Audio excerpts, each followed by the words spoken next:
Thank you, Sisir. Thank you, everyone, for joining. Just to give a bit of idea about what was happening behind the scene, like we were in a session at University of Waterloo, and also there were some suggestions from students to the poll I shared that we could have a session similar to this that can improve our research skill and help us in our academic life.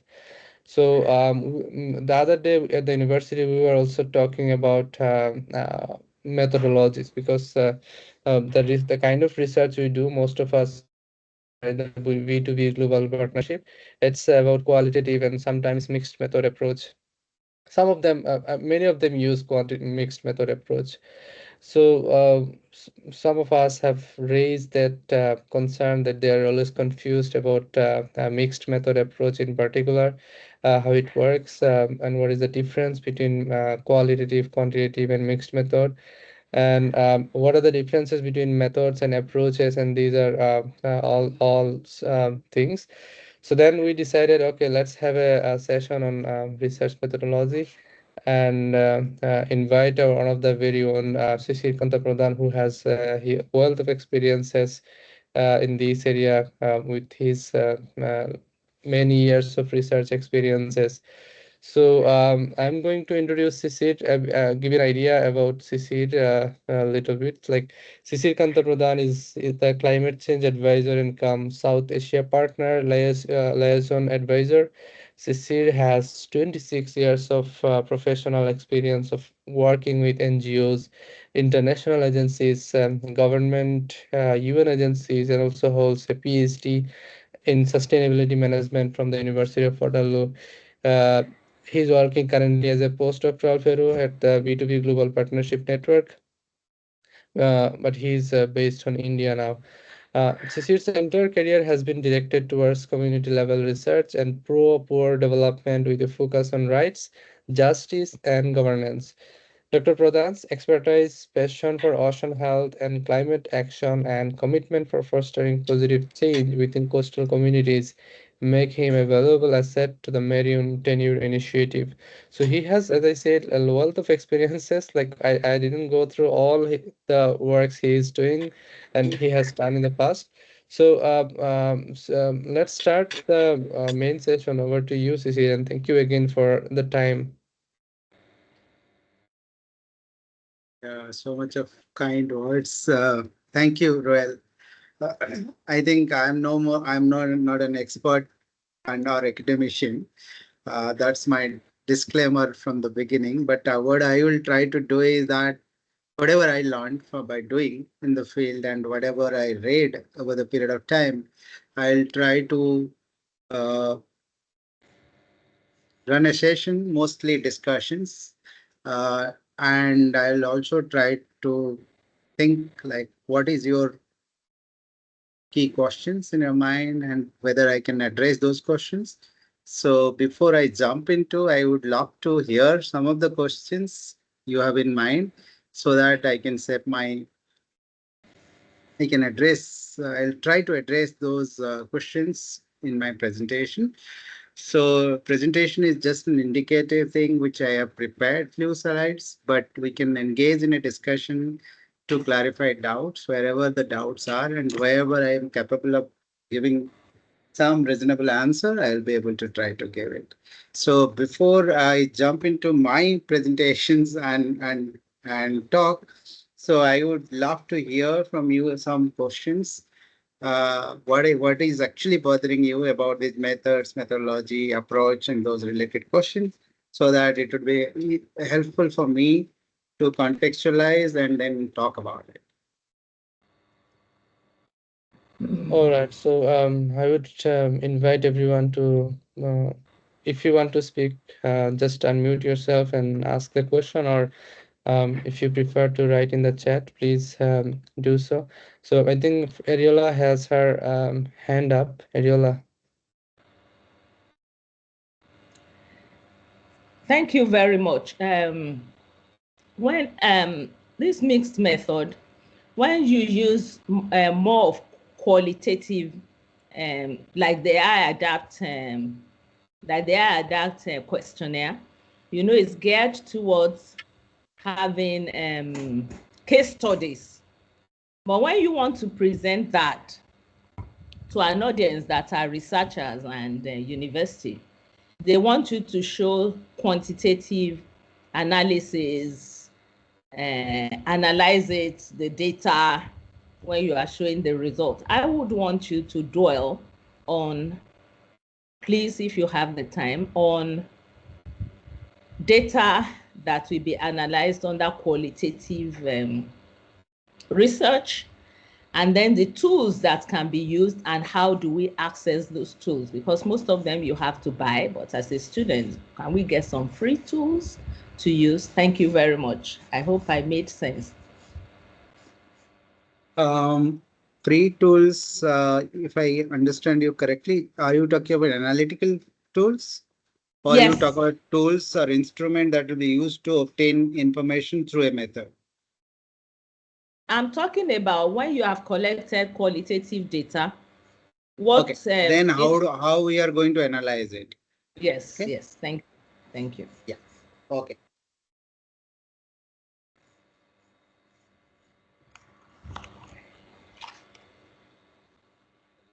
Okay, so any other question from anyone? I think Prince is typing. He has questions, I believe. Prince, if you want to speak, you can speak as well. But if you're unable, yeah, please go ahead and write it. So my one of my question is, how do you differentiate between research approach and research method, particularly in the context of mixed method uh, approach on mixed methodology? Yeah.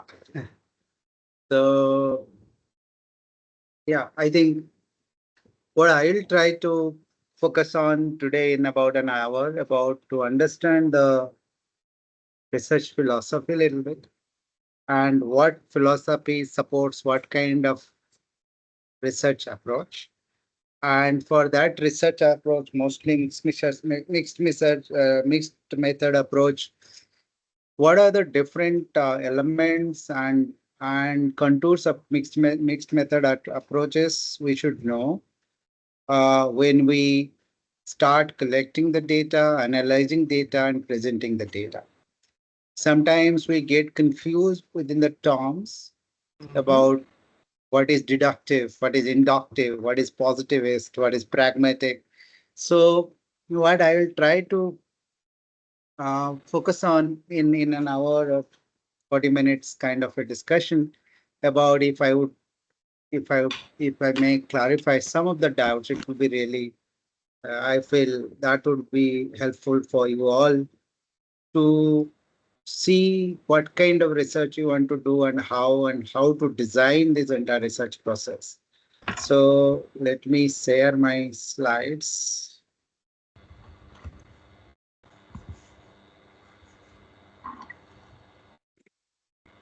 Is it visible? Yes. Yeah. Um, as you all know, as the name suggests, mixed method research is a design. It's a procedure of collecting, analyzing, and mixing data obtained through both qualitative and quantitative research methods. Uh,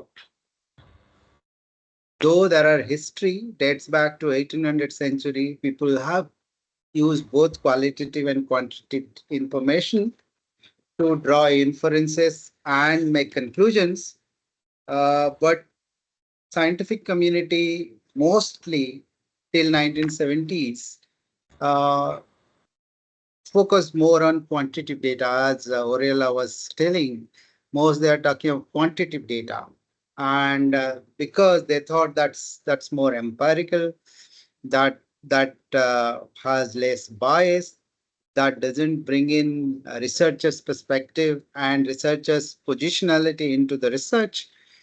So they thought that's the approach which actually gives underquote scientific uh, analysis in a much effective manner. And that's also deals with numbers, and it is easier to express the mathematical equations and numbers. So people really focused on quantitative methods. But 1970s, 80s, um, people started, they they they thought, and there was also like a debate between, then they started talking about qualitative research in 1960s and 50s, and the whole debate went to the peak into 1970s. Just to give a little history, and then few researchers came in, uh, and they started thinking about Glaser and Trustras, etc. Have done quite a bit of work on this, and they come up with a middle ground, saying, yeah, a phenomena cannot be exclusively expressed in a more succinct, objective, and subjective manner, both, either of these research. Can we have the combination of both the thing, quantitative and qualitative, and see how we can improve our analysis because of this combination of tools we use to obtain information and data? So then the whole mixed method started getting popular, and it started into health, education, and then gradually coming to social science, other fields. So mixed method is now kindly well established, and people think that mixed method approach is kind of approach which can provide kind of a very different perspective. It can deal with single reality. It can deal with multiple realities. Multiple reality means one information have multiple implications up based on the context and situations. So those kind of multiple realities can be very well analyzed and understood using both quantitative and qualitative analysis rather than applying only one analysis. So coming from that point, mixed method is essentially talking about two methods and mixing those two methods. So as the name suggests, and I am not going to deal with all these methods in 40-45 minutes. It's not possible to talk about it, but to just have an idea, and you all have the idea. I'm sure you have worked on this. So one is quantitative research. When you think about quantitative research, what comes to mind? It's a very post-positivist kind of a worldview where you think there is a theory to either prove prove that theory is holds good or it's false. So that kind of a narrative it comes. It's testing a theory or testing an hypothesis in both ways, either positive and falsified and negative. It actually deals with kind of with a broader understanding, within a broader understanding of the theoretical premise, where we go for closed-ended questions and more of predetermined approaches. Before that, we actually, if we want to have an answer of a phenomena, we have the answers and put it together. We have answers, but contextualize in the answer into a new situation to understand whether this theoretical or this understanding holds good there or not. If not, what is the deviation and how to build on that deviation. So that kind of an approach where it is more of a informed by a theory, it has a hypothesis, it has closed-end questions, it deals with numbers, numeric data, and it has a conclusion, very singular conclusion. Either it is possible or not possible. If possible, then what are the different sets of possibility? If not possible, why it is not possible? That kind of analysis it gives. So, and therefore, it only based on the deductive analysis. It says there is a theory to begin with. There is a statement like the world. For example, if I take a statement, all the small scale fishers are poor. So that statement, this data either confirm that they are poor or it negate that they are poor, whatever data I collect. So deductive analysis talks about you start with a understanding that they are poor. But when you go to qualitative uh, research, this comes from a very different worldview. It's more often the constructionist worldview, where you start with kind of a broad understanding of a subject and a situation. Yeah, poverty is there. In the small scale, fishers might be poor, but don't know whether they're poor because of this, poor because of that, or they're poor in Bangladesh, they're not poor in India, they're not poor in US. So those kind of a very variability of thoughts shape your whole worldview. Then you go with open-ended kind of a questions and open-ended idea, and that is actually saved through subjective inquiry. And that subjective inquiry also follows narrative, words, stories. You must have um, heard about ethnographic stories where communities and the groups have evolved over the period of time through stories, through songs, to cultures. How do you decode? How do you understand those things in a situation? And that requires kind of a researcher has to be a part of the center systems to think with them, think with the larger communities or larger uh, uh, respondents and decode the things together sometimes. Or researchers can make inferences out of those stories also by themselves. So sometimes it is being criticized as biased. Sometimes it is also spoken like it is more of researchers wants to prove what they want to prove. But if you have critical and processes, you have up what is theoretically as well as the methodologically correct. If those kind of processes are exercised on the ground, this biases that this kind of a researcher's orientations towards the problem and researchers analysis of the problem will have kind of a unbiased perspective towards that. So there are issues, there are people talk about phenomenology. What is a phenomenology? Because this whole qualitative research heavily depend on phenomenology. It's also talks about gives more importance to lived experiences than some hard data. Sometimes hard data gives a very different perspective, and when you listen the experience of a fisher or experience of a woman or experience of an old person, experience of a new person, that gives you a very newer dynamics and newer understanding to a situation individuals in relations to that phenomenon. Even in one village, if the sales per capita income of fishers is like X, but if you go to different groups within the fishing community, some groups would be more marginalized, some groups would be old people would be have a very different viewpoint about that. Women would have a very different viewpoint about it. So this phenomenology kind of a framing of the research try to understand this diverse perspectives in a given setting. And then we also use a lot of time. Our research is informed through grounded theory. So what is this grounded theory? Sometimes, and it is comes from the very constructionist or transformational worldview, where we're saying we don't go with a theory unfiled. We go with a conceptual framework. We understand the concept, but that concept not necessarily a theory. And theory has to only emerge from the field data and information. So we go and begin with the data collection. And from the data, we analyze and relate to the theoretical premise instead of starting from a theory and back the theory with the data. So it's just a reverse. Grounded theory talks about you go with the open slate with and you have the data, and the data will tell you the story rather than the story will be supported by the data.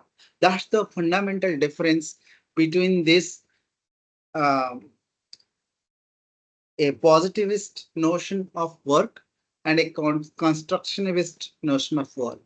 And here that there I spoke about the deductive research methods.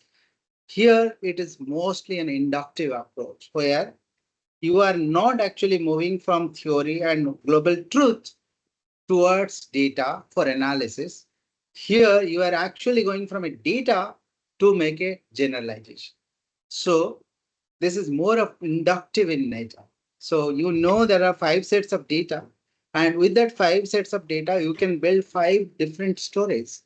But there you have one story. To support that story or to falsify that story, you go to support with that data. So that's the fundamental difference. Is it, should I take a pause? Do you follow this? And am I, Yes, so you can continue. I think yeah, we're hearing you. So just to keep in mind over the time, it's yeah, for an hour, so we're already 30 minutes. okay. So then, yeah, then now though we are coming to the real issue is the mixed methods. The mixed methods, why you one has to do the mixed methods?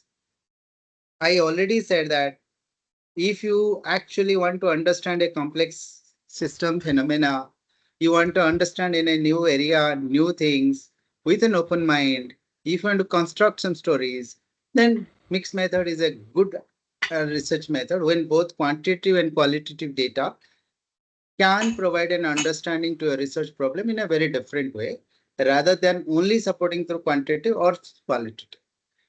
Second thing is that uh, when one research, like if you want to understand the behavior of a fishes communities, it is hard to understand from a quantitative data, and qualitative data might be very narrative. So if you want to have the qualitative and quantitative both, that can make bring your understanding more nuanced, and that can help you to have a depth and breadth of the understanding of a research problem. It helps to triangulate the data. Quantitative data is triangulated through qualitative data. Qualitative data is through triangulated through quantitative data. So that kind of triangulation is possible. It offers you flexibility to adopt different research tools and different research processes to obtain your different objectives or different parts of elements of objectives your program of the research question. So some part of the research question can very well be addressed through a very qualitative kind of information, wherein some can be done through very quantitative kind of. For example, water quality can be can be done through a very strong quantitative kind of research where you are testing in the lab, you are doing 10 years of data, you are analyzing and say water quality is going on. But why this water quality is like this and what is the contribution of the local community vis-a-vis outsider, if you want to know that. So that requires kind of a more qualitative engagement and qualitative inquiry. So this mixed methods provides you that flexibility of joining the both. That's why it increases the depth and breadth of finding. And it comes from a worldview that's more pragmatism. Pragmatism means it's practical. It's multiple viewpoints. You can adjust your research at any point of time. You can build rational in the lifespan of the research, and then you can change your methods in between time. It's more of evolving. It has both subjective and objective phenomena. So that whole practical orientation towards research comes from the pragmatism perspective, which does not necessarily come from the post positivist framing of the research. So when one you want to go for a research, there are necessarily 7 critical steps you need to think through before you actually opt for whether I'll go for a mixed method study or a quantitative study or a qualitative study. How to decide those things? So you have to have feasibility of your key, whether this kind of study, for example, you are doing a population study. It is not necessarily you have to go for a mixed method. It can be done through very well through quantitative study. Behavior study. It may not be only you are only looking at the behavior. It can be done through a very qualitative kind of a study, better way. Perceptual studies, more of qualitative studies that can be done from qualitative methods. But if you have your research question and research objective has some perceptual issues, some existential issues, some very forceful policy and practice related matters into it, you can see that both methods can help you to address that better. So in that case, you have to determine the feasibility, which approach suits to my research better. Then build the rationale. Rationale I have already spoken in the earlier slide. Then once you have the rationale, then you have a data collection strategy and type. Here I come to Aurelia's question a little better. When you, in a quantitative method, you are taking respondent as one layer of information provider. But in mixed method, always we think we go for a case study kind of approach. When you go for a case study, you have an opportunity to stack methods into one case study. So that's a methods. Case study is a method in itself. Within that case study, you are stacking variety of quantitative and qualitative methods to make your understanding robust. You are collecting some data using some qualitative research methods like meetings, focus groups, um, uh, photo visualization, those kind of qualitative methods you're going. We're also going for quantitative methods like survey, household survey, those kind of things, structured surveys. So questionnaire. So you can combine both and you can say strategy you can make. Then based on your strategy, based on your research question, in another meeting, I was talking to a few of students, few of our colleagues in B2B, how to make a quality research question. You have framework like Spider, you have framework like Pico. So those kind of frameworks are there to make a good research question. So when you have a good research question and we have a good understanding about what methodology will help me to address this research question better, then I can develop those kind of questions. Day before yesterday, I was discussing with some of the colleagues. She was saying, can I do this thing, this basically a vulnerability assessment through a quantitative means? I said, your whole data collection is from a qualitative process. And when you go for a quantitative analysis, then your questionnaire is not going to match with your the analytical framework. So it has to be thought of from the beginning. Then collect qualitative and quantitative data, then analyze data. Data analytics, you have softwares, different frameworks. You have NBIBO, you have SPSS, you have now R. There are so many softwares help you, but softwares only help you only when you know how to mix and when to mix the data and what are the processes of mixing the data. Then the writing the report are two phases of study.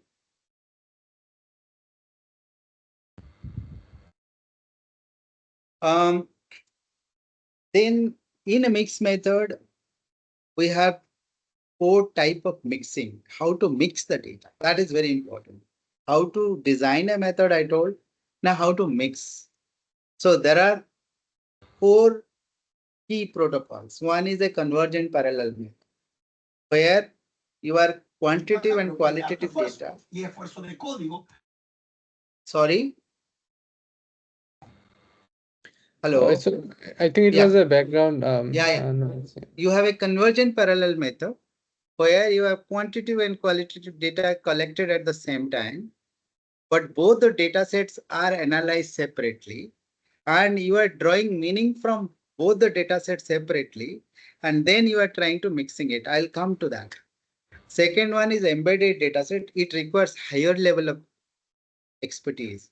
Here you are saying one data is both the data are collected at the same time, but one data is clearly a subset of the another data. Like, yeah, I'm predominantly doing a qualitative analysis. To support that qualitative analysis, I have some secondary informations to bring in and mix it. Mix it simultaneously when I do a kind of a NBIBO coding of parameter-wise qualitative data structuring. I would also have a parallel structuring in my quantitative data and see how they are interacting and how they are behaving together, what meaning they are drawing together. So that requires a higher level of expertise to bring in that kind of a dynamic exchange of information between these two data sets to infer a conclusion. The third part is explanatory sequential. It is basically driven through quantitative mindsets where we predominantly determining our research through a quantitative data, and but to make quantitative data sense, we are supporting it to qualitative data. So it is actually done to two phases. First, quantitative data is being collected, like your survey is being done, recognition survey is done, and you analyze that survey. Based on the survey results, you want some of the results need to be supported with the people's perspective, people's analysis, and that kind. Then you go for qualitative data collection and then analysis. And both data analysis, after you do both, then you mix it together to draw inferences and conclusions. Exploratory sequential, just opposite. You are starting with the qualitative data. You are going to area. You are living with the community, staying and doing an ethnographic study, doing a phenomenological research. But after doing that, there are certain things probably require head data to understand these things in a much better manner. For example, fishers income. For example, fishers access to market. So those kind of information, perception is at one level, but you have had data that can give you a much better meaning to it. So you start with the qualitative data and then analyze it and then say this qualitative information needs to be supported with some quantitative data and then go for it. So it has a complete process. So convergent parallel design, you have both qualitative data and quantitative data. You are collecting simultaneously, but you are analyzing both the data differently. You are having a different analysis for qualitative data, different analysis for quantitative data. And here, when you collect the quantitative data, you are collecting it from a post-positivist worldview. When you are collecting qualitative data, you are collecting from a constructionist worldview. So both make your make your framework is more of a pragmatic worldview, and then you are actually analyzing it separately and comparing with the both the data sets. Like, yes, quantitative data says like Fisher's income is increasing, but qualitative data says no, it is not increasing. It is increasing, but it is increasing in a lower pace than other communities. So that kind of a information comparison relations you can build, and then interpretation will be done. So both the and generally people go for this kind of analysis because it requires you it doesn't involve phases.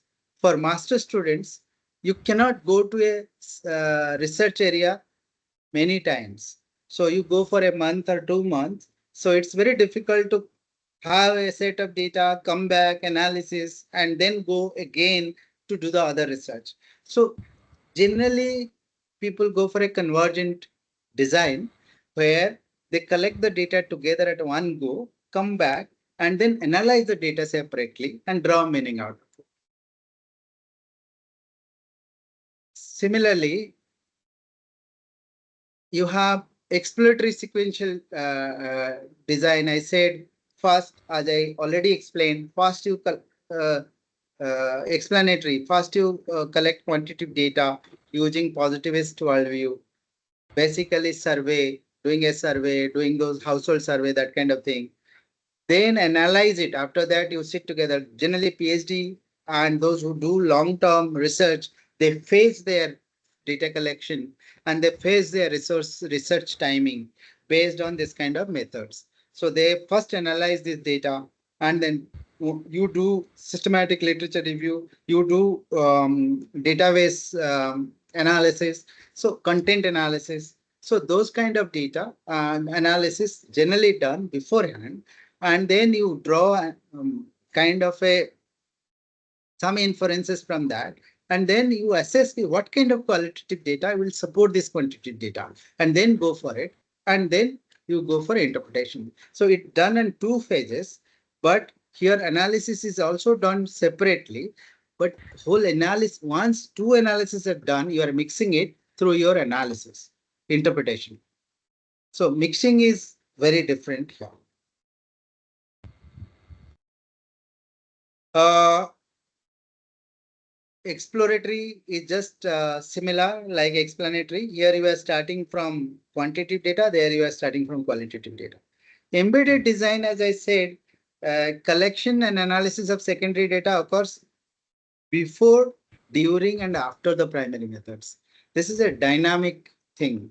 So you have collected some secondary data to make sense of the context, situation. Then you go to the situation, collect the primary data. Then, after collecting data, you feel that this primary data may not be sufficient to address my research question. So let me little also go for a secondary data on it. Then you go for a secondary data. After coming back, you analyze both primary and secondary data, and you feel that yes, yet this is insufficient. Then either you go back to do your primary data or you go for secondary data together. So it's an embedded method. You are doing simultaneously both the data and interpreting both the data. So these are certain frameworks you have to uh, clearly understand. So what, and then there are certain tools. Which tool will be used for what data collection methods? For example, if I am a qualitative researcher, I generally use tools which give me narrative view, which provides me narrative view. A meeting, triangulational view, a meeting, a group discussion, that's called focus group discussion, a photo interpretation, a social cultural stories, storytelling. So those are very provide very narrative information, content that help me process my qualitative information. But if I go for a quantitative analysis, then I need hard numbers to support my analysis, and it has to be very closed end kind of closed-ended kind of analysis. So you go for generally questionnaire. Sometimes people say whether semi-structured interview is a quantitative method or a qualitative method. It's a very interesting. It's a blend of both the methods. It's sometimes embedded uh, design where part of your question is qualitative, part of your question is very quantitative. So that's a embedded design. So that's why we call semi-structured interviews can only be fit into your mixed method approach because it have involved both the data framing. Then when you actually package all these data into one case study area, your research become very robust research. Uh, your methods become very robust because you are actually bringing multiple methods into one area to understand one or two phenomena in that particular context. Instead of you are drawing conclusion from singular or plural perspective or discrete perspective. You are bringing a very cohesive and complex perspective to understand that phenomenon. So I'll stop here. If you have any other questions, and Oriola's question about data analysis, I think that requires another 40-45 minutes to talk about. So how to code in NBO, how to draw content matrix, how to design um, parameters parameters matrix and those kind of things. So those requires another kind of a session to think about in a qualitative. Similarly, in a quantitative, you have all many tests. How to go for a sampling, how to go for a hypothesis text, how to do this whole where to do standard deviation, where to do correlation, what kind of data will help to do this. So that's another set of discussion that needs to be done when you think about analysis and drawing analysis from this kind of data. So I'll stop. Any question, I'll tell.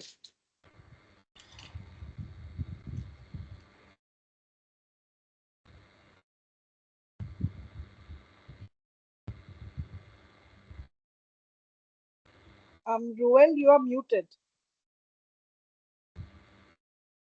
Sorry, that happens in the online platform. So thank you again. Thank you, Sisir, for your knowledge sharing and your talking from your experiences. I hope you have answered many of us, I mean, many of the questions that you have.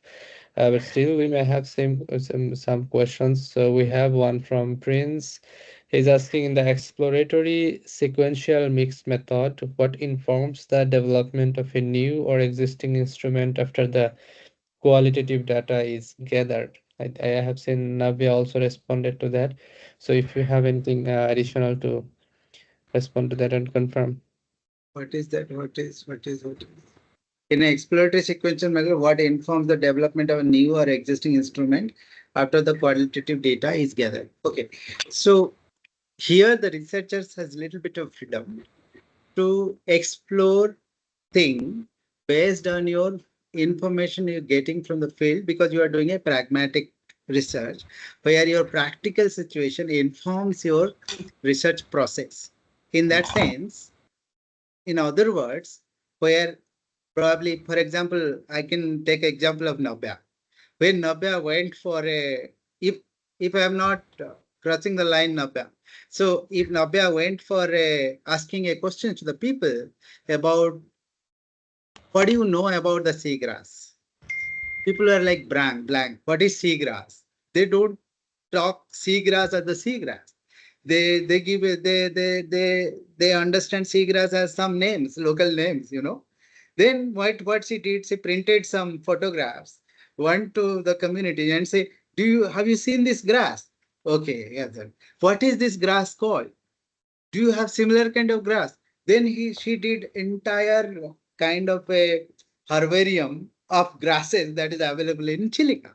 So it's a new method, it's a new technique, and that actually got informed from a process of exploratory process where researcher engaged with the participant how to understand that entire phenomena in relation to their knowledge system and their space and their local cultural issues, cultural system associated to that process. So that's what is exploratory sequential method offers.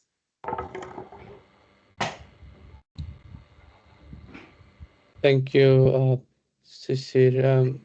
Avalansa, do you have any question? So, if anybody has a question and if you want to speak, just No, raise I your don't. hand, please. Okay, thank you. So, another question that I can ask you, like, what you said about semi-structured interview.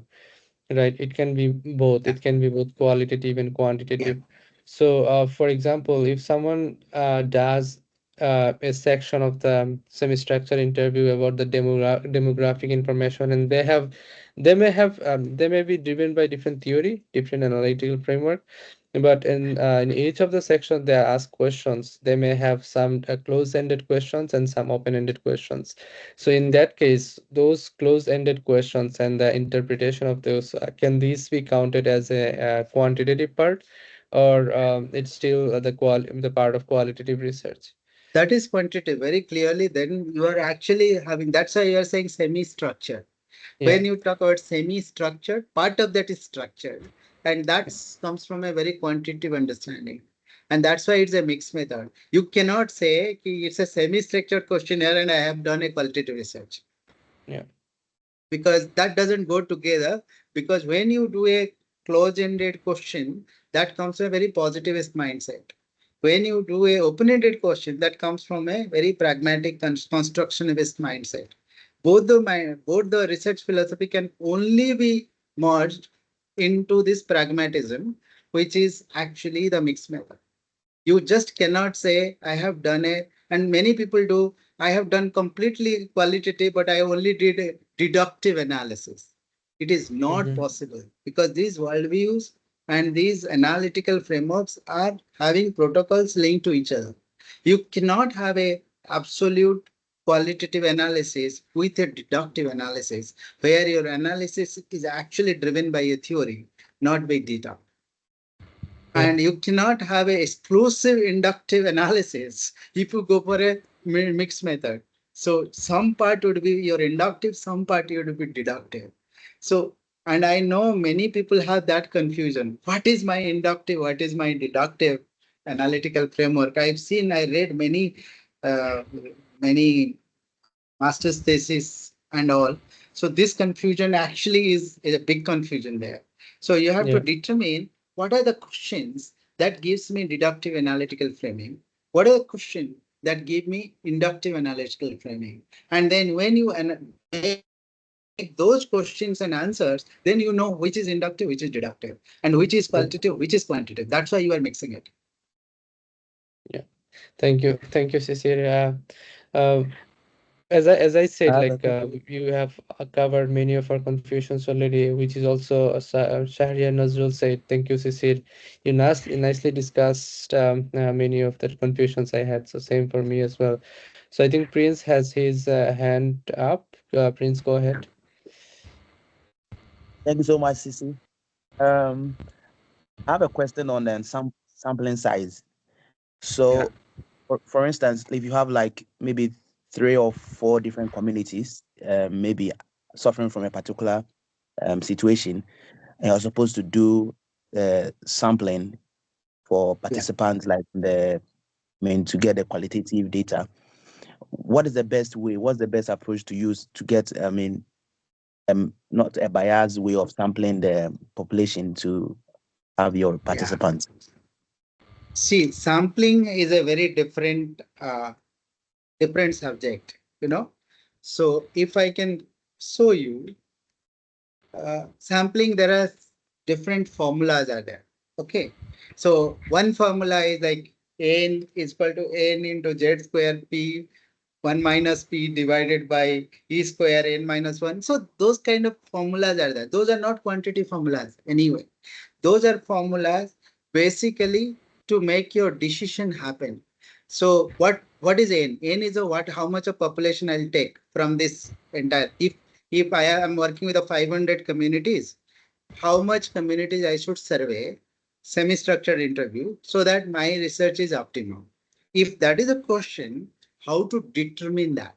So there are formulas. I can provide those formulas, and you can also get it from Crashwell and other research methodology books, where how to do this. Like there are questions like how much confidence you want to have your research, what is the error percentage is acceptable to you to your research. You say I want a 95% confidence and I can go for 10% error because I work in a dynamic community situation. So those are decisions you have to take before, and with that the formula can be actually derived. So z is equal to n divided by a. So there is a formula to actually have number how much of uh, population I need to do survey. Having said that, when you do a case study, you have that freedom because you are not using only one method, one sampling criteria to make your data and conclusion robust. You are actually stacking different methods and triangulating each other to make refine your data in a way. In that sense, thumb rule we take always about 20 to 30% of the population if you are touching. That's a very strong research. But if you also go to the N criteria, and but it has to support it with a case study. If it is not a case study, for example, you want to know the the the mental health conditions of fishers in India, so you cannot follow that 20%, 10% kind of a. You have to go for a jet test for that. But if you want to take a case study, you are already taking a grounded theory where you are stacking different methods. There you can safely assume. So I have done a survey for about 100 households. So that's quite of a population scale survey, which is around 30-40%. Of that, 20% I'll touch in this, and then 10% I'll go with the focus group. And if you put it together, that will make a critical population of the entire communities. So in case study, you have that flexibility to deciding. And if you're not going a case study method, then you have to go for these tests. J test, P test. So those tests are there.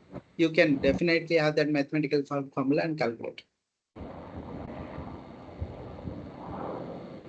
Sisi, you keep using the word triangulation. What do you mean by triangulation?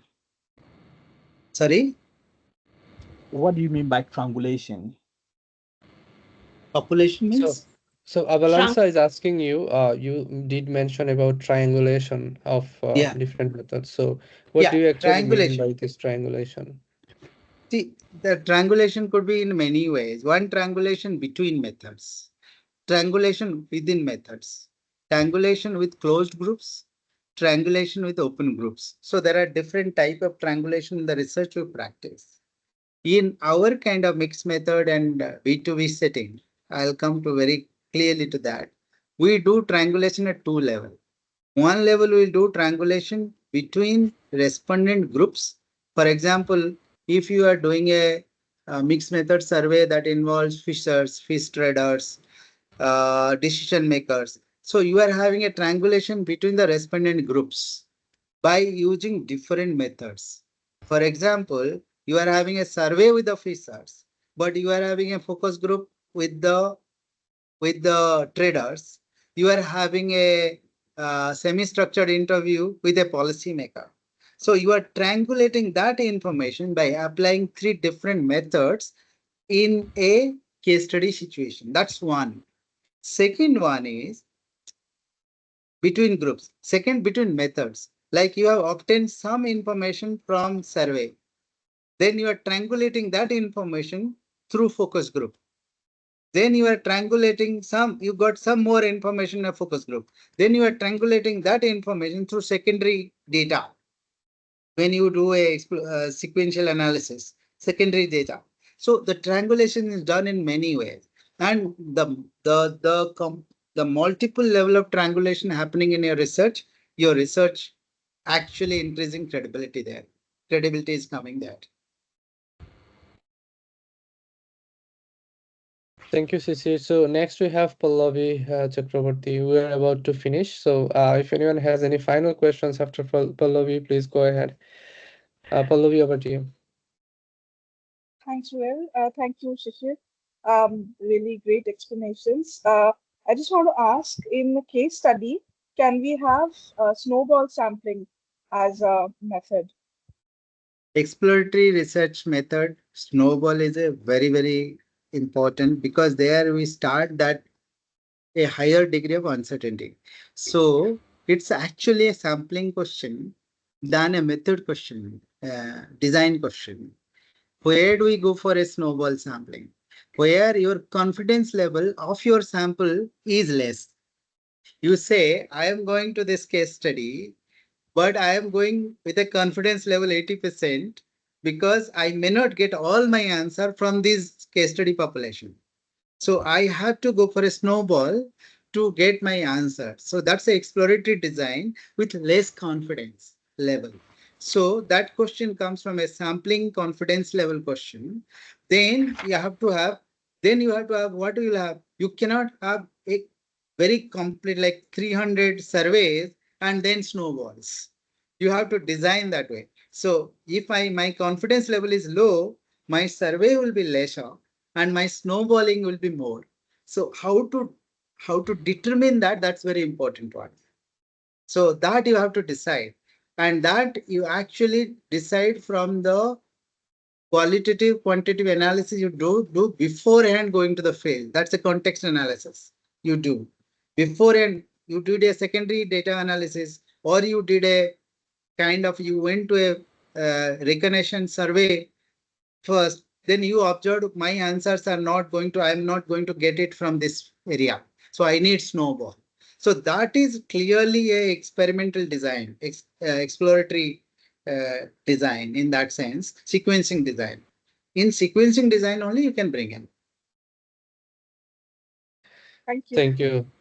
Thank you for the question, Pallavi. It sounds like sampling and sample size is like another Yeah. world. So it's not possible to talk I mean, cover all the aspects of the sample and sampling size, these thing here. And same for research methodologies. There are so many dimensions, so many topics, so many areas to cover. So for what my understanding is like, if I am a beginner, it's not possible for me to understand everything and read everything and then go for the field work.